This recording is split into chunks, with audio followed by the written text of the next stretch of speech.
আপনারা একেবারে শুরু থেকে বলা যায় আপনারা ডিসেম্বরের মধ্যেই নির্বাচন চাইছিলেন, যদিও জুন পর্যন্ত একটি সময়সীমার কথা বলছিলেন। প্রধান উপদেষ্টার কার্যালয় থেকে প্রধান উপদেষ্টাও বলছেন এবার ফেব্রুয়ারিতে মাঝামাঝি সময়ে এসে থামলো বলা যায়। তো সেক্ষেত্রে আপনারা এখানে কি আপনাদের প্রাথমিক বিজয় বলবেন, নাকি আপনারা আপনাদের জায়গা থেকে সরে গেলেন?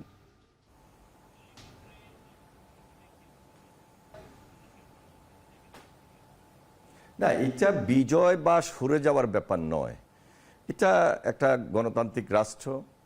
আমাদের পার্টির মহাসচিব আগে থেকে বলেছেন যে এই বৈঠক একটা টার্নিং পয়েন্ট হতে পারে, এবং আজকে জনগণের মধ্যে, জাতির মধ্যে, দেশের মানুষের কাছে একটা স্বস্তির জায়গায় আমরা চলে এসেছি।